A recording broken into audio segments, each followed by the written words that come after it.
Air raid sirens blaring as Iran launched more missiles today. On Friday, strikes in the area killed several American troops, the U.S. hitting critical Iranian infrastructure in response. Well, this is dark and doesn't look to be getting much better. Hey guys, welcome back to the channel, your home for an independent and nonpartisan take on news, politics, media, internet insanity, and more. And this is a pretty somber video as we're going to check in with the latest ongoings with our ongoing war against Iran and the increased casualty count that we're seeing and what the Trump administration is saying about all of it. So without further ado, we're going to take a look at the latest breaking news from CBS News. To the intensifying war with Iran tonight, the U.S. military announced the death of another service member as it launched new airstrikes at the regime. CBS's Torian Small, who's traveling with the president, has the latest from Bridgewater, New Jersey tonight. Torian. Jarika, new tonight, the U.S. is confirming remains were found at the site of an Iranian strike in Jordan that killed 2 American troops on Friday. That's where U.S. Central Command previously said a U.S. service member, another one, was missing. Now, separately on Saturday, another U.S. soldier was killed after looking to detonate in a downed Iranian drone in Iraq. The U.S. and Iran traded blows for the 8th consecutive day. The hits the past 3 days intensifying, drawing the U.S.'s closest allies into the conflict. Like Jordan, now scrambling, air raid sirens blaring as Iran launched more missiles today. On Friday, strikes in the area killed several American troops, the U.S. hitting critical Iranian infrastructure in response. So I'll just pause here to point out a couple things. One, the reason this is happening is because there was a total breakdown in the negotiations. So it looked, some weeks ago, there was a ceasefire. It looked as if they may be able to conclude this conflict, and then it broke down. So we're back at it again. And it's now been many months now, and it seems like any prospect, which is part of what was originally used to defend this war, this conflict, is comparisons to Venezuela. Right, where Trump went in, they took out Maduro, replaced him sort of, and now there's a different situation there. That's a whole nother can of worms to go into, but obviously he intervened in Venezuela without a long, protracted war at extensive cost to taxpayers and our service members. And that was kind of the original sell, or at least a more limited military operation, because President Trump, and I mean, you could support what he's doing now if you want, but you have to acknowledge it is very explicitly not what he campaigned on. He very much campaigned on no new wars, peace. In fact, there's these tweets that people keep pulling up from Trump advisors during the campaign where they repeatedly warned that if Kamala Harris was elected, she would cause war in the Middle East, and Trump was the peace candidate. And there's not an appetite among the American public for more extended, costly, deadly conflicts in the Middle East. And the fear here is that not only is the human toll and financial toll of this conflict already vast, as we're unfortunately learning, and as continues to get worse, but also that it turns into a protracted conflict, right? It just continues and continues, and then before you blink, it's been a year, 2 years, and it becomes another quagmire. When it was, I don't think that was what President Trump was hoping for, certainly, but it certainly wasn't what he was elected to do. Now, we'll listen to the rest of this coverage, and then we'll also take a look at a clip of what Trump is saying in response to the tragic loss of several service members. And regardless of how you feel about the conflict, obviously my heart goes out to them and to their families, and it's really, really tragic stuff. But let's listen to the rest of this reporting, then we'll look at Trump's remarks.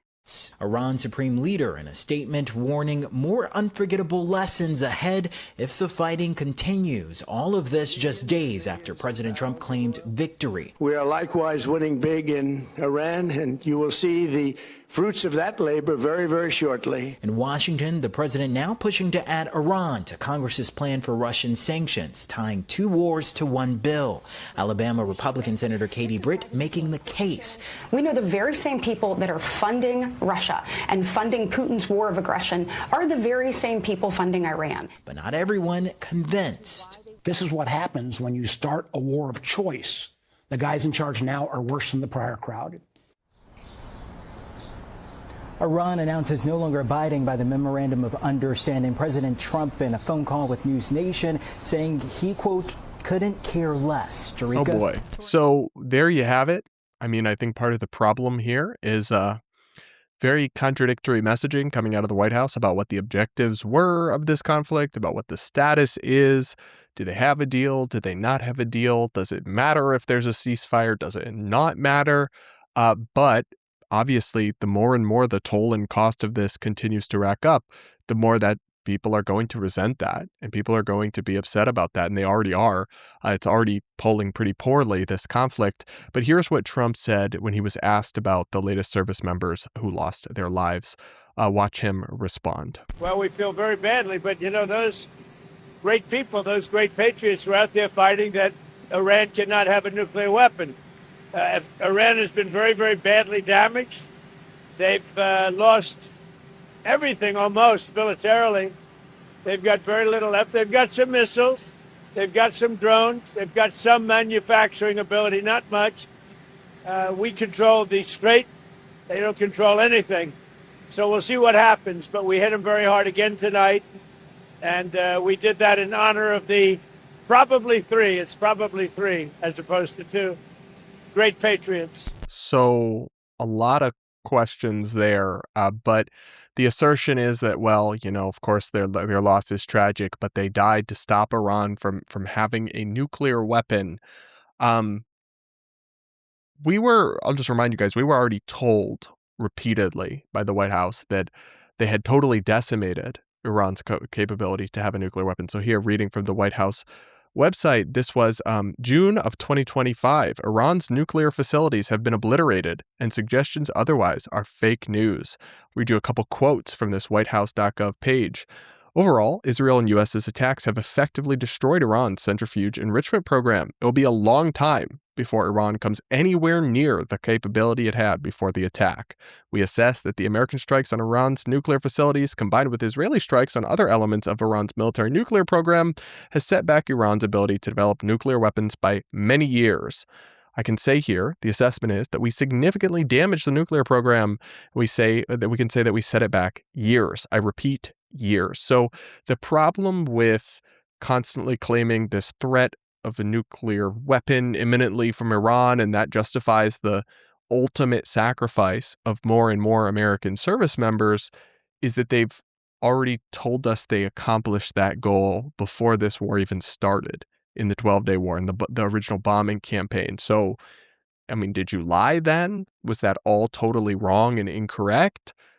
Or are you lying now? It's like what the problem is when you have such muddled communication and objectives, no one knows what to believe, and nobody can accept that as a justification for that kind of ultimate sacrifice.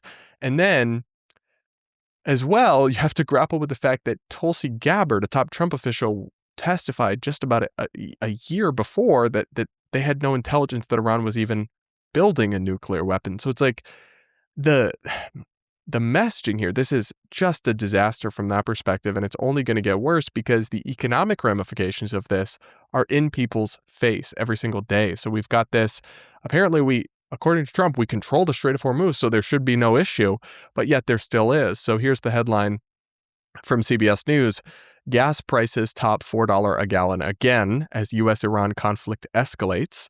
Gas prices hit $4 a gallon again as the U.S. and Iran launched more attacks. The national average for a gallon of gas reached $4 on Monday, marking the first time in over a month it has crossed that threshold. According to AAA data, the price represents a national average, meaning drivers in some states are paying more than $4 a gallon while others are paying less. I love how we have to explain the concept of a national average because people are not really familiar with what words mean.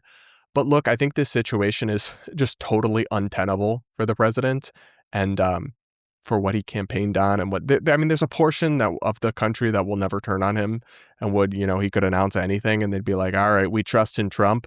But the vast middle, the independents, the moderates, the former Democrats who voted for him, nobody thought this was what was going to happen. Nobody thought he would go in and start a potentially protracted, extended conflict with Iran.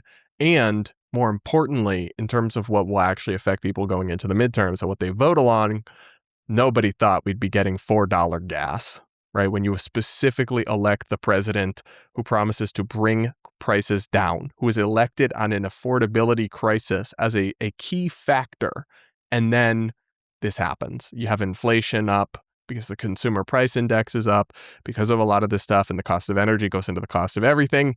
It's just a nightmare, and I just don't I'm hoping they can come to some sort of a resolution and stop this before it goes on even longer. To what end, right? It's like, what if they not accomplish? They will still go on to accomplish. But unless something changes, I think this is going to be a major anchor around the neck of Republicans in this midterm election. And already the momentum is always with the other party. But every additional headline we get, like the ones I just went over today, is of course just a tragedy in its own right. So it's something you hate to see, but it's another, I think, massive political shift against the Republicans. And it's unless they somehow arrest this or come to a deal or actually end the conflict before the actual election, I think it will be a huge, huge problem for them. But that's just my read of the situation. You guys can let me know what you think in the comments. Make sure to subscribe if you aren't yet. Do hit the like button and do consider becoming a channel member to support my work, support my commentary. If you just criticize the left or you just criticize the right, that can be the best business model here on YouTube, but I am too honest and too opinionated to do that. So instead, I just try to tell you the truth as I see it and bring you the latest news and media drama and more. If you want to support me, hit the join button or click the link in the pinned comment. With that, guys, we'll leave it there for that one and be back with more real soon.